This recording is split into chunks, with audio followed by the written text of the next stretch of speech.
Hey, what's going on, guys? Sinister Forest here. Welcome back to the channel. It is time for another Stranger Things video, specifically focusing on the fan theories that I have come across because a lot of them are incredibly mind-blowing. So with the alarming number of fan theories that are out there, I'm only going to go over a couple of them that I think are more plausible or possibly could actually be the case, at least in my opinion. So the first one that I want to say is how Steve could be the next villain. When it comes to Steve being the villain, it doesn't seem too far-fetched when you think about it. Because when he dives headfirst trying to be the hero into the Watergate and he starts getting completely mauled by the demobats, everybody's kind of speculating that those bites, instead of poisoning him or infecting him in some kind of way, it's going to basically kind of cause a connection or an opening to Vecna or the Mind Flayer kind of controlling him. So who's to say that Steve Harrington, maybe not the next villain, but maybe he's the next pawn like Will or Billy. That could definitely be possible. Now, for those of you that don't know the Dungeons & Dragons mythology, I honestly had to look it up myself because I don't know I don't know a lot of that stuff either. So, but there is a vampire lieutenant of Vecna's named Cass. So vampire, bat, Demobat, Steve Harrington. It would make sense. That does make a lot of sense. But if I learn anything from Stranger Things is it's always going to be the unexpected. So if you're expecting it to go one way, it's probably going to go the complete opposite. You guys might have already seen this online pretty much everywhere, but Miss Kelly, I believe is her name, the one that is the counselor, she has a necklace right here with a clock on it, and it's like a little key. And if you look very closely at the grandfather clock that they see in Vecna's visions, there is a little keyhole on it. So people are speculating that maybe Miss Kelly was connected to Vecna when he was still a human as Henry Creel. Maybe either before, after, during, when Dr. Brenner was doing the experiments on him, when he was still experiment number 1. Was Kelly possibly a counselor or maybe like a behavioralist or a behavior analyst when it comes to those experiments? That could definitely be a thing. Not only that, but her character has kind of been sitting on the back burner, kind of quiet, and I don't like that too much. Now, when it comes to the fan theory of either Hopper or Joyce dying, first of all, if it happens, I'm just gonna quit everything.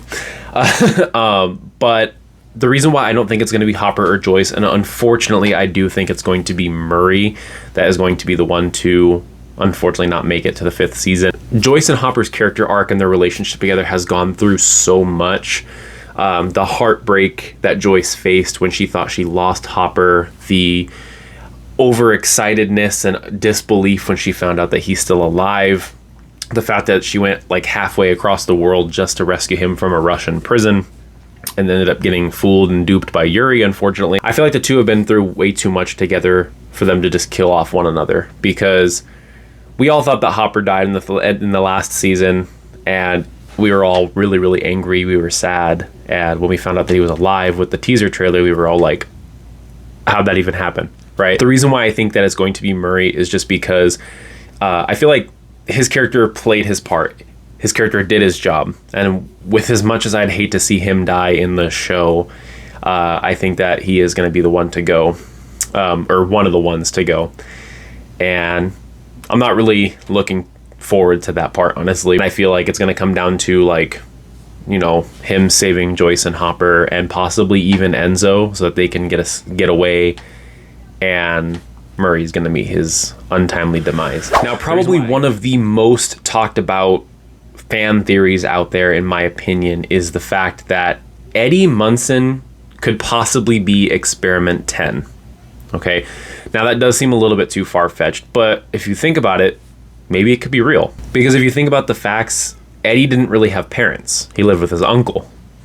Okay, so that's something that he and Eleven share. They don't really have parents. They didn't know their parents. Okay, now it doesn't necessarily say that Eddie didn't know his parents, but where are they? Everybody's saying that the 10 tattoo that should be on the wrist, it's always covered by like a bracelet or something else, the sleeves of his jacket that he has, and you can never really see it. So aside from Eddie, the possibility of Eddie being 10, people are speculating as well, like it's tied into the Dungeons & Dragons game about rolling a certain number.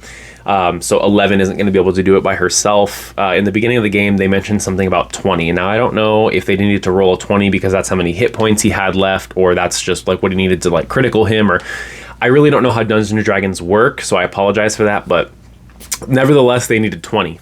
11 is lower than 20. So that's why I think 11 is going to get the crap beat out of her, unfortunately, by Vecna. And then if Eddie truly is 10, maybe he can come in to the picture. 10, 11, that makes 21, stronger than 20.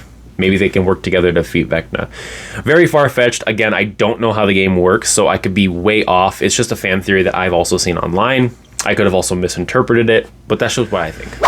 Now, the last fan theory that I heard about that honestly would make me so frustrated with the series is that after season 4 happens, after season 5 happens, the very, very, very end of season 5 will go all the way back to season 1, and it's going to show them still in the basement playing their Dungeons and Dragons game, meaning that everything and all the events that had happened in the season was all part of their imagination and their game.